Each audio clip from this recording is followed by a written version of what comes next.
पाठ 17 आरंभ। काल्पनिक समाजवाद। लेखक ज़हूर सिद्दीकी। समाजवादी विचारों का उदय पूंजीवादी व्यवस्था में हुआ। समाजवादी विचारों का अंकुर पूंजीवादी व्यवस्था की कोख में फूटा। शुरू में जो समाजवादी विचार उभर कर आए, उनके प्रचारक वो महानुभाव थे जिनकी नजर मेहनतकश जनता के दुखद जीवन की ओर गई और उन्होंने इस अपार जनसमूह के दर्द को सहानुभूति से देखा। वो चाहते थे कि विज्ञान और तकनीक की तरक्की के आधार पर ऐसा खुशहाल समाज बने जिसमें सबका जीवन सुखी हो और इंसान के द्वारा इंसान का शोषण खत्म हो। गरीब जनता से बेहद हमदर्दी रखने वाले लेकिन साथ साथ सरमाएदारों को बर्दाश्त करने वाले ये विचारक समाजवादी इतिहास में काल्पनिक समाजवादी विचारक कहलाए। इन काल्पनिक समाजवादियों की संख्या भी कुछ कम नहीं है, लेकिन इनमें प्रमुख स्थान सेंट साइमन, चार्ल्स फुरिये और रॉबर्ट ओवन का है। परंतु इनके विचारों की समीक्षा करने से पहले ये जरूरी है कि उस समाज पर भी नजर डाली जाए जिसकी पीड़ा ने इनको इस तरह सोचने पर मजबूर किया। पूंजीवादी समाज। पूंजीवाद का उदय एक प्रगतिशील घटना थी।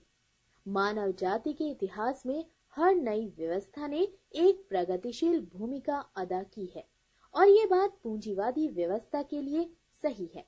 पूंजीवाद ने एक ओर बूढ़ी सामंती व्यवस्था की धज्जियां उड़ाकर रख दी तो दूसरी ओर उसने मानव सभ्यता को एक नए शिखर पर पहुंचा दिया। पूंजीवाद ने सबसे पहले साबित किया कि मानव की काम करने की ताकत क्या कुछ कर सकती है। उसने जो जादू कर दिखाया वो मिस्र के पिरामिडों, रोम की जल प्रणाली और गोथिक गिरजाघरों से कहीं अधिक आश्चर्यजनक है। पूंजीवाद ने विज्ञान और तकनीक की उन्नति को कई गुना बढ़ा दिया, लेकिन इन चमत्कारों का लाभ उठाने वाले मेहनतकश नहीं बल्कि पूंजीपति थे। सचमुच पूंजीवाद ने अपने उदय के बाद के कुछ ही दशकों में विज्ञान और तकनीक के क्षेत्र में वो कुछ कर दिखाया जो मानव सभ्यता अपने पूरे इतिहास में न कर सकी।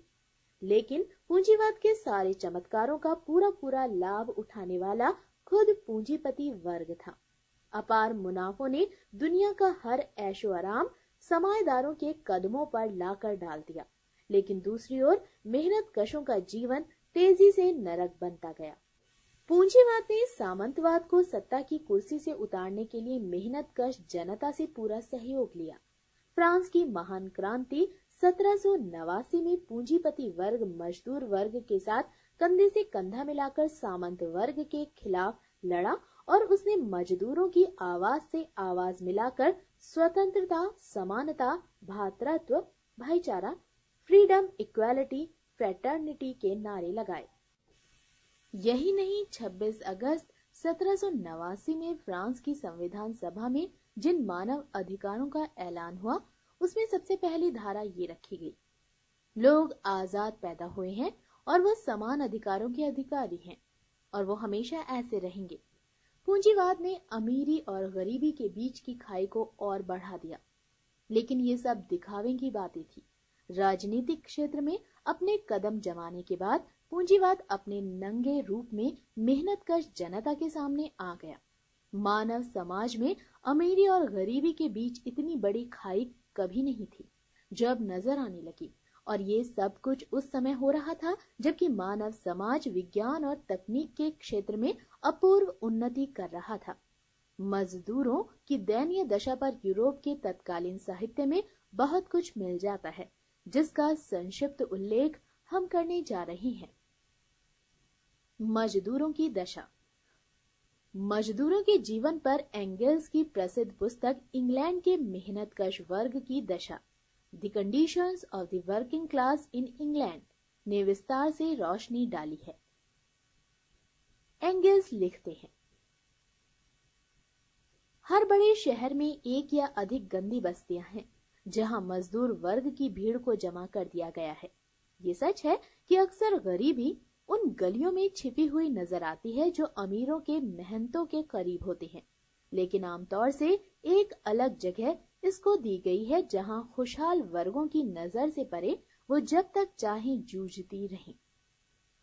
पूंजीवादी व्यवस्था ने एक ओर सरमाएदारों के लिए बेशुमार दौलत के ढेर लगा दिए, तो दूसरी ओर मेहनतकश जनता को गरीबी, भूख और बीमारी के नरक में ढकेल दिया।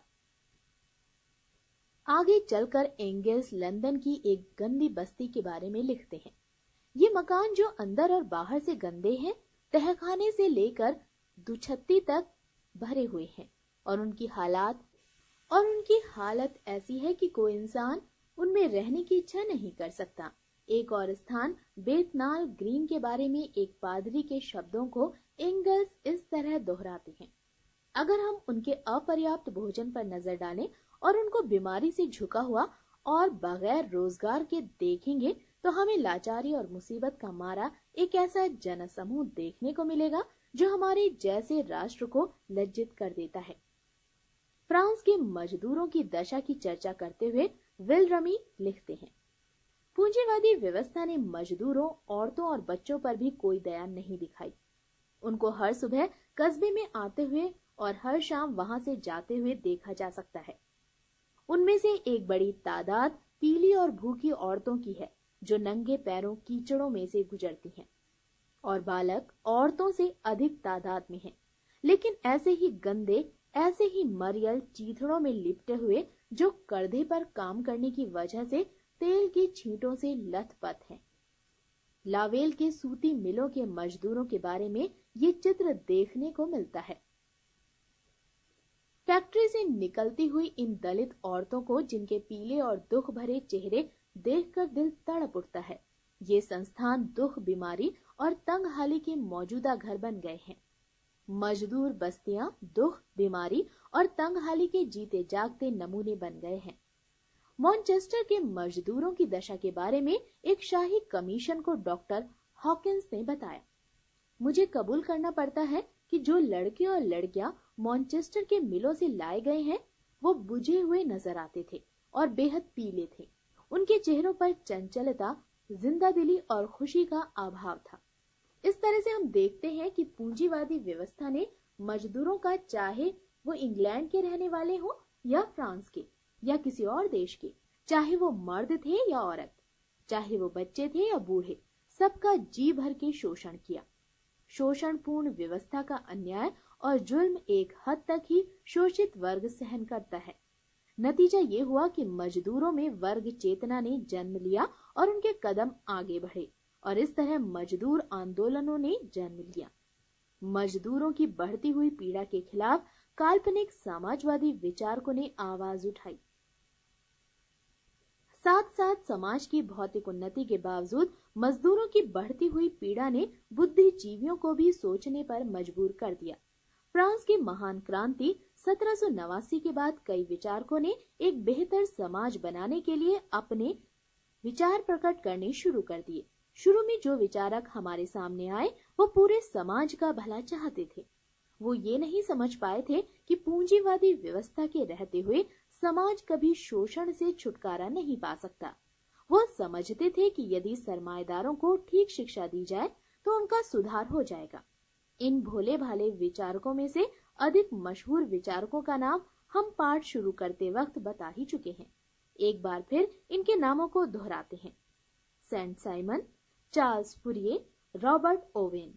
इन शुरू के काल्पनिक समाजवादी विचारकों का संक्षिप्त परिचय इस प्रकार है। सेंट साइमन 1760 से 1825। सेंट साइमन का जन्म फ्रांस के एक अमीर घराने में 1760 में हुआ। ये जब 29 साल के थे तो उन्होंने फ्रांस की महान क्रांति 1789 में भाग लिया, लेकिन वो जल्द ही क्रांति की उथल पुथल से निराश हो गए। सेंट साइमन ने अपनी रोजी रोटी कमाने के लिए कभी भी फिक्र कर एक जगह काम नहीं किया। कभी वो एक सिपाही के रूप में नजर आते तो कभी सट्टेबाजी में फंसे हुए दिखाई देते। फिर भी जोखिम से भरी हुई जिंदगी के बावजूद उन्होंने अपना स्थान इतिहास में एक समाजवादी विचारक के रूप में बनाया। सेंट साइमन अपने विचारों को उस समय तक फैलाते रहे जब तक कि मौत ने उन्हें 1825 में आकर नहीं घेर लिया। सेंट साइमन के विचार में समाज में रहने वाले लोग एक सामाजिक इकाई नहीं थे। उन्होंने समाज में रहने वाले लोगों को दो हिस्सों में बांटा, यानी मेहनतकश और निठल्ले। सेंट साइमन ने मेहनत कश की पंक्ति में न केवल वेतन पाने वाले मजदूरों को खड़ा कर दिया, बल्कि उनकी नजर में उद्योगपतियों, व्यापारी और साहूकार आदि सभी मेहनत कश थे। सेंट साइमन को निठल्लों से बेहद नफरत थी। मेहनत कश की परिभाषा सेंट साइमन की विचारधारा की सबसे बड़ी कमजोरी थी। वो नहीं समझ पाए कि पूंजीवादी व्यवस्था का मुख्य शोषक वर्ग खुद पूंजीपति है और वो भी निठल्लों की तरह मजदूरों के शोषण पर ऐश व आराम कर रहे हैं। हर एक से उसकी क्षमता के अनुसार, हर एक को उसके काम के अनुसार। सेंट साइमन को निठल्लों की जमात में पुराने विशेषाधिकार प्राप्त वर्ग केवल सामंत ही नहीं थे, बल्कि वो सभी लोग थे जो उत्पादन अथवा वितरण में भाग लिए बिना उनकी आमदनी पर अपनी जिंदगी गुजारते थे। सेंट साइमन को निठल्लों से बेहद नफरत थी। उनका कहना था, इंसान को जरूर काम करना चाहिए। एक और बात जो उनके मुंह से निकली और जिसने समाजवादी साहित्य में एक विशेष जगह बना ली, वो है हर एक से उसकी क्षमता के अनुसार कार्य लेना तथा हर एक को उसके काम के अनुसार वेतन। सेंट साइमन प्रगतिशील विचारक थे। वो दिल से चाहते थे कि जिस समाज में वो रह रहे हैं वो बदले। एक ऐसा समाज बनाने के लिए उन्होंने विज्ञान और उद्योगों की उन्नति पर विशेष बल दिया, लेकिन साथ साथ वो विज्ञान और उद्योग को एक नए धार्मिक चोले में देखना चाहते थे। वो भूल गए कि विज्ञान के उजाले में धर्म दम तोड़ देता है। सेंट साइमन शिक्षा के द्वारा पूंजीपतियों को बदलना चाहते थे। सेंट साइमन ने जिस समाज की कल्पना की, उसको लाने के लिए उन्होंने केवल शिक्षा को ही एकमात्र साधन समझा। वो समझते थे कि सही विचार ही एक बेहतर समाज बना सकते हैं। सेंट साइमन को पूरा यकीन था कि अगर उद्योगपतियों, बैंकरों और व्यापारियों को ढंग की शिक्षा दी जाए और समाजवादी विचारों से अवगत कराया जाए, तो वो खुद ही एक बेहतर समाज बनाने के लिए जुट जाएंगे। क्योंकि सेंट साइमन के विचारों में पूंजीपतियों के लिए नफरत की भावना नहीं थी, इसीलिए इस वर्ग के लोग भी उनके अनुयायी बने। उनके विचारों को मानने वालों में पूंजीपतियों के अलावा संत भी थे और फौज के उच्च अधिकारी भी, लेकिन मजदूरों के बीच उनके विचार मार्गदर्शक का काम नहीं कर पाए। आगे चलकर उनके अनुयायियों ने सेंट साइमेनियन चर्च की स्थापना की। इस तरह सेंट साइमन के विचारों ने धर्म का लिबास पहनकर अपनी रही सही साख भी खो दी। फिर भी इस बात से कोई इनकार नहीं कर सकता कि सेंट साइमन ने सबसे पहले पूंजीवादी समाज की पीड़ा को अनुभव किया और मजदूरों की गिरी हुई हालत के खिलाफ आवाज उठाई। चार्ल्स फुरिये 1772 से 1837। फ्रांस के एक व्यापारी खानदान में चार्ल्स फुरिये 1772 में पैदा हुए। उन्होंने अपने जीवन का आरंभ एक क्लर्क के रूप में किया। बाद में वो एक व्यापारिक प्रतिष्ठान में नौकरी करते रहे। चार्ल्स फुरिये का जीवन धन व दौलत से भरा हुआ नहीं था। उन्होंने इतना ही कमाया जिससे कि वो अपना जीवन साधारण रूप से बिता सके। उन्होंने शादी भी नहीं की, लेकिन कभी अपने चरित्र पर तनिक धब्बे नहीं आने दिया। चार्ल्स फुरिये की कलम ने पूंजीवादी व्यवस्था पर चुभते हुए वार किया। चार्ल्स फुरिये की मृत्यु 1837 में हुई। चार्ल्स फुरिये ने पूंजीवादी सरमाएदारी व्यवस्था की खुलकर कटु आलोचना की। उन्होंने चुन चुन कर इसकी बुराइयों को अपने चुभते हुए शब्दों द्वारा बेनकाब किया। चार्ल्स फुरिये को पूंजीवादी व्यवस्था से बेहद नफरत थी। उनका कहना था कि इस नई व्यवस्था ने बुराई को अच्छाई से अधिक मुनाफा देने वाला बना दिया और लोगों को एक दूसरे का दुश्मन बना दिया। उनके विचार में पूंजीवादी व्यवस्था गला काटने वाले मुकाबले, गला काट प्रतिस्पर्धा, धोखा, लालच और अमानवता पर पनप रही है। वास्तव में कार्ल मार्क्स से पहले किसी भी विचारक ने पूंजीवादी व्यवस्था की अपनी कलम से ऐसी दुर्गत नहीं बनाई। चार्ल्स फुरिये ने सामूहिक जीवन व्यतीत करने की योजना बनाई जो काफी दिलचस्प थी। चार्ल्स फुरिये पूंजीवादी व्यवस्था की जगह एक ऐसे समाज को देखना चाहते थे जिसमें मानव जीवन में समन्वय पैदा हो सके। फुरिये के विचार में लोगों के लिए अलग अलग रहना उनके हित में नहीं था। वो कहते थे कि लोगों को सामूहिक जीवन गुजारना चाहिए। उन्होंने इस नए सामूहिक जीवन का एक नमूना पेश किया जिसको उन्होंने फलांस का नाम दिया। चार्ल्स फुरिये के अनुसार हर फलांस में रहने वाले हर एक मनुष्य के लिए काम करना जरूरी होगा। चार्ल्स फुरिये ये नहीं चाहता था कि फलांस में रहने वाले लोग केवल काम में ही जुटे रहें और उन्हें किसी तरह का मनोरंजन ना मिले। फलांस में काम करने वालों के काम को रुचिकर बनाने के लिए उन्होंने इनको संगीत, शराब और पेस्ट्रियों से खुश किया। चार्ल्स फुरिये ने काम करने से बच्चों को भी नहीं माफ किया। उनका कहना था क्योंकि बच्चे बुनियादी तौर पर धूल को पसंद करते हैं, इसीलिए उनको फलांस की हर तरह की सफाई का काम दिया जाए। चार्ल्स फुरिये अपने विचारों को व्यवहार में देखना चाहते थे, लेकिन फलांस को स्थापित करने के लिए उनके पास दौलत का अभाव था। कहा जाता है कि वो 12 साल तक एक रेस्टोरेंट के एक कमरे में हर रोज 1 घंटे बैठकर किसी ऐसे दयालु लखपति का इंतजार करते रहे जो उनके स्वप्न को हकीकत में बदल सके। लेकिन अफसोस, उनकी ये लंबी प्रतीक्षा बेकार रही। चार्ल्स फुरिये ने औरतों को बराबरी का स्थान देने के लिए आवाज उठाई। चार्ल्स फुरिये ने एक और पूंजीवादी व्यवस्था की घोर निंदा की और मनुष्य का जीवन खुशहाल बनाने के लिए फलांस की योजना पेश की, तो दूसरी ओर उन्होंने औरतों का स्थान उठाने के लिए भी अपनी कलम का खूब प्रयोग किया। चार्ल्स फुरिये को ये बात बहुत खलती थी कि औरतों का समाज में वो स्थान नहीं है जो मर्दों का है। वो चाहते थे कि औरतों को समाज में बराबरी की जगह मिले। चार्ल्स फुरिये की नजर में औरतों का उनका उचित स्थान दिए बिना समाज की मुक्ति का काम अधूरा रहेगा। सही मानों में चार्ल्स फुरिये औरतों को उनका हक दिलाने के एक कर्मठ सेनानी थे। चार्ल्स फुरिये अपने नेक इरादों के बावजूद पूंजीपतियों का दिल नहीं बदल सके। चार्ल्स फुरिये के विचारों ने बहुत जल्द लोगों को अपनी ओर खींचा, फिर भी उनके विचार मजदूर वर्ग को मुक्ति का मार्ग नहीं दिखा सके। सेंट साइमन की तरह वो भी मजदूर वर्ग की आधुनिक इतिहास में भूमिका को नहीं समझ पाए।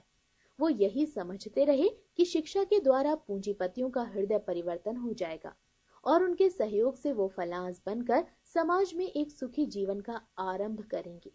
पूंजीपतियों और मजदूरों को एक ही जगह में रखकर उन्होंने समाज को बेहतर बनाने की बात सोची थी, जो इतिहास के तराजू पर हल्की साबित हुई। लेकिन इन कमजोरियों के बावजूद चार्ल्स फुरिये के विचार समाजवादी साहित्य में एक महत्वपूर्ण स्थान रखते हैं। रॉबर्ट ओवेन 1771 से 1858। आर्थिक परेशानियों के बीच रॉबर्ट ओवेन का जन्म हुआ। रॉबर्ट ओवेन ने एक कारीगर के परिवार में 1771 में न्यू टाउन में जन्म लिया। उनके परिवार की आर्थिक हालत अच्छी नहीं थी, लेकिन इसके बावजूद उनके पिता ने उनको 4 वर्ष की आयु में ही स्थानीय स्कूल में भर्ती करा दिया। रॉबर्ट ओवेन ने पढ़ने लिखने में बहुत दिलचस्पी दिखलाई और 7 साल की उम्र में ही उन्होंने पढ़ने लिखने और हिसाब में महारत हासिल कर ली। उनका पढ़ाई का शौक इतना बढ़ा कि स्कूल के अलावा न्यू टाउन की अन्य लाइब्रेरियों को भी उन्होंने छान मारा। लेकिन आर्थिक परेशानियों के कारण अब उनका पढ़ाई को जारी रखना मुमकिन नजर नहीं आता था। घर के हालात यहाँ तक कि बिगड़े कि उनको बालक अवस्था ही में रोजगार की तलाश में न्यू टाउन को छोड़ना पड़ा और वो अपने बड़े भाई के पास लंदन पहुंच गए। 28 साल की आयु में रॉबर्ट ओवन न्यू लानर्क की सूती मिलों के मालिक बन बैठे। लंदन में पहुंचकर भाई की मदद से रॉबर्ट ओवन ने अपना व्यापार शुरू किया। उनका व्यापार खूब चमका और देखते देखते रॉबर्ट ओवन दौलतमंद हो गए। 28 साल की आयु में उनके पास इतना धन और अनुभव जमा हो गया कि उनको बड़ा कारोबार संभालने की क्षमता हो गई। उन्होंने अन्य पूंजीपतियों के साथ साझेदारी में स्कॉटलैंड के औद्योगिक स्थान न्यू लानर्क की सूती मिलों को डेविड डेल, जो स्कॉटलैंड का बड़ा उद्योगपति था, से खरीद लिया। सितंबर 1799 में रॉबर्ट ओवन ने डेविड डेल की पुत्री से शादी कर ली। रॉबर्ट ओवन की मृत्यु 87 साल की आयु में 1858 में हुई। लखपति बनने के बाद भी रॉबर्ट ओवन के दिल में गरीबी का दर्द था। रॉबर्ट ओवन न केवल एक संवेदनशील बुद्धिजीवी थे, बल्कि उन्होंने एक कोमल हृदय भी पाया था। बच्चों जैसी मासूमियत उनके चरित्र की एक खास खूबी थी। इसके साथ साथ रॉबर्ट ओवन के पास एक महान नेता बनने की सारी विशेषताएं मौजूद थीं। गरीबी का जीवन गुजारने के बाद जब वो स्वयं लखपति बन गए, तो भी उन्होंने समाज की दलित अवस्था की ओर से आंखें नहीं मूंद ली। सरमाएदारों की कतार में खड़ा होने के बाद भी उनके दिल में गरीबों के लिए दर्द बना रहा। एक बड़े पूंजीपति बनने के बाद भी वो मेहनत कशों के बारे में सोचते रहे और यही कारण है कि उन्होंने ऐसे सामाजिक ढांचे की घोर निंदा की जो निजी पूंजी पर आधारित था और जहां मुनाफे की होड़ लगी हुई थी। उन्होंने इंसान के शोषण की खुलकर कटु आलोचना की। साथ साथ वो विज्ञान और तकनीक की भी तरक्की चाहते थे। उनका लक्ष्य भौतिक तरक्की के साथ साथ ऐसा समाज बनाने का था जहां शोषण न हो। रॉबर्ट ओवेन ने केवल विचार ही प्रकट नहीं किए बल्कि उनके आधार पर प्रयोग भी किए। धन की कमी के कारण चार्ल्स फूरिये को अपनी योजनाओं को लागू करने का मौका नहीं मिला, लेकिन रॉबर्ट ओवन के पास साधनों की कमी नहीं थी। उन्होंने न्यू लानर्क की सूती मिलों को अपने प्रयोग के लिए चुना। सबसे पहले उन्होंने काम करने के घंटों में कटौती की। उस समय जब यूरोप की अन्य मिलों और फैक्ट्रियों में 14 से 16 घंटे मजदूरों से काम लिया जाता था, रॉबर्ट ओवन ने अपनी मिलों में मजदूरों से 10.5 घंटे काम लेना शुरू किया। केवल यही नहीं, उन्होंने मजदूरों के बच्चों की शिक्षा की ओर भी ध्यान दिया और बच्चों के लिए शिशु स्कूल स्थापित किए। मजदूरों की आर्थिक दशा में सुधार लाने के बाद उन्होंने मजदूरों की शराब पीने की लत भी छुड़ाने में कामयाबी हासिल की। इन सुधारों के साथ साथ रॉबर्ट ओवन ने न्यू लानर्क की सूती मिलों से खूब मुनाफा कमाया। रॉबर्ट ओवन के अनुसार धर्म इंसान की तमाम बीमारियों का मुख्य स्रोत है। रॉबर्ट ओवन के सफल प्रयोग ने यूरोप भर के पूंजीपतियों को चौंका दिया। वो ये नहीं समझ पा रहे थे कि किस तरह काम के घंटे कम करने के बाद भी रॉबर्ट ओवन के अधीन चलने वाली मिलें इतना मुनाफा दे सकती हैं। देखते देखते रॉबर्ट ओवन का नाम उच्च वर्ग के लोगों में मुख्य चर्चा का विषय बन गया।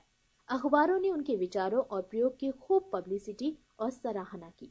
यही नहीं, धनी लोग जिनके राजकुमार, ड्यूक और बड़े बड़े व्यापारी थे, रॉबर्ट ओवन के प्रयोग को देखने के लिए न्यू लोनार्क आए। जगह जगह रॉबर्ट ओवन को बुलाकर उनका स्वागत किया गया और उनके कारनामों की प्रशंसा की गई।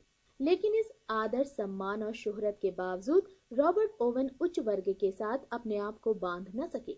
एक स्वस्थ समाज की खोज में उन्होंने राजनीति में छलांग लगाई और खुलकर निजी जायदाद, धर्म और विवाह प्रथा पर जमकर प्रहार किया। उन्होंने धर्म की कटु आलोचना की। उनके विचार में धर्म इंसान की तमाम बीमारियों का मुख्य स्रोत है। उन्होंने 21 अगस्त 1817 में एक सभा में खुलकर धर्म की घोर आलोचना की, जिसने धार्मिक लोगों में हलचल मचा दी। हर तरफ से उनकी थू थू होने लगी, लेकिन रॉबर्ट ओवन अपनी जगह पर मजबूती से खड़े रहे। वास्तव में रॉबर्ट ओवन को धर्म से स्कूल के दिनों से ही नफरत थी। वो खुद लिखते हैं, सब धर्मों का अध्ययन करने के बाद रॉबर्ट ओवन इस नतीजे पर पहुंचे कि सब धर्मों में कुछ बुनियादी गलती है। सब संप्रदायों की धार्मिक किताबें पढ़ने के बाद मुझे पहले ईसाइयों के भिन्न भिन्न मतों के बीच विरोध देखकर और बाद में यहूदियों, ईसाइयों, मुसलमानों, हिंदू और चीनियों वगैरह के बीच, फिर इनके और उन लोगों के बीच जिन्हें ये काफिर और मलेच्छ कहते हैं, घोर नफरत देखकर अचंभा हुआ। वाद विवाद में फंसे धर्मों और उनकी एक दूसरे से घोर नफरत के अध्ययन ने इनमें से हर एक विभाजन की सच्चाई के प्रति मेरे दिमाग में संदेह पैदा किया। धार्मिक पुस्तकों और अन्य पढ़ाई ने मुझे 10 साल की आयु में इस बात को पूरी ताकत से महसूस करवाया कि इन सब धर्मों में कुछ बुनियादी कमी है। रॉबर्ट ओवन ने धर्म, निजी जायदाद और विवाह प्रथा पर जोरदार प्रहार किया। रॉबर्ट ओवन का धर्म, निजी जायदाद और विवाह प्रथा पर प्रहार बहुत तीव्र और व्यापक था। उन्हें खरी खरी बातें कहने के लिए एक भारी कीमत चुकानी पड़ी। उच्च वर्ग में उनकी प्रतिष्ठा एकदम गिर गई। अब वो राजकुमारों, नवाबों और पादरियों की नजर में एक आदर योग्य इंसान नहीं बल्कि एक खतरनाक चीज बन गए।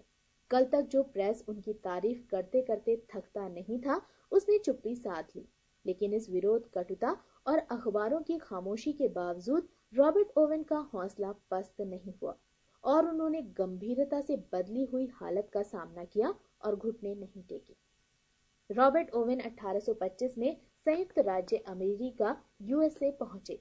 रॉबर्ट ओवन अपने विचारों को प्रयोग में लाने के लिए इंग्लैंड से बाहर भी निकले। 1825 में वो संयुक्त राज्य अमेरिका यूएसए भी पहुंचे और इंडियाना राज्य में न्यू हार्मनी के नाम से मजदूर कम्यून कायम की। उन्होंने 4 वर्ष इंडियाना में बिताए, लेकिन यहाँ उनका प्रयोग सफल नहीं हुआ और उनको आर्थिक रूप से नुकसान उठाना पड़ा। इस नाकामयाबी के बाद वो 1829 में फिर इंग्लैंड आ गए।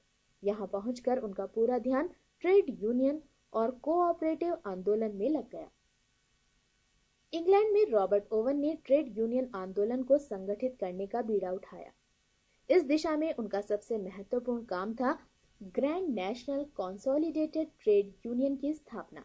इस कार्य में उनको काफी कामयाबी मिली। कुछ ही दिनों में इस महान राष्ट्रीय संगठित ट्रेड यूनियन के सदस्यों की संख्या लगभग 5 लाख पहुंच गई। लेकिन शुरू की इस सफलता के बावजूद इंग्लैंड में ट्रेड यूनियन आंदोलन उस जगह नहीं पहुंच सका जहां उसके पहुंचने की संभावना थी। रॉबर्ट ओवन मजदूरों को ट्रेड यूनियन में संगठित करने के काम में लगे रहे।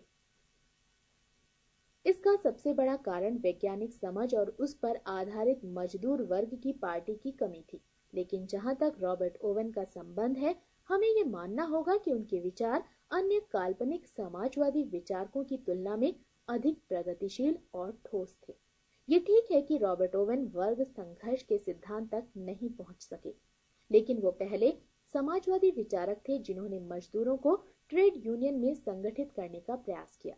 इस कार्य में वो अपने जीवन के आखिरी दिनों तक जूझते रहे। रॉबर्ट ओवन के विचारों को लेकर विद्वानों में बहस चलती रहेगी, लेकिन कोई उनकी साफ दिली और समाज को बेहतर बनाने के उद्देश्य को लेकर उन पर उंगली नहीं उठा सकता। वो वास्तव में काल्पनिक और वैज्ञानिक समाजवाद के बीच एक पुल थे। काल्पनिक समाजवादियों का मूल्यांकन। भले ही काल्पनिक समाजवादी मेहनतकश जनता का सही मार्गदर्शन नहीं कर पाए, लेकिन उनकी ईमानदारी पर कोई उंगली नहीं उठा सकता। सभी काल्पनिक समाजवादी विचारक मानवता के प्रेम में डूबे हुए थे और उनको तड़पते हुए समाज के दर्द का पूरा पूरा एहसास था। लोगों के लिए उनका स्नेह बेलाग था, लेकिन उन्होंने समाज के विश्लेषण करने में वैज्ञानिक समझ से काम नहीं लिया। वो नहीं देख पाए कि समाज वर्गों में बटा हुआ है, यानी एक और वो वर्ग है जिसके पास उत्पादन के साधन है और दूसरी ओर वो वर्ग है जो उत्पादन करता है लेकिन शोषित है। शोषक और शोषित वर्गों में संघर्ष चलता रहता है और इस वर्ग संघर्ष को टाला नहीं जा सकता। काल्पनिक समाजवादी मजदूर वर्ग की भूमिका को भी समझने में असमर्थ रहे। उन्होंने समाज को बदलने के लिए सिर्फ सही शिक्षा पर जोर दिया और वो ये नहीं समझ सके कि वर्ग संघर्ष के बिना समाज में बुनियादी तब्दीली नहीं आती। इस तरह समाज में वर्गों का होना, उनका अंतर विरोध और उनमें लगातार संघर्ष को न समझना उनकी विचारधारा की सबसे बड़ी कमजोरी थी और इसी कारण वे मेहनतकशों को सही मार्ग दिखाने में असफल रहे। अध्याय 17 समाप्त।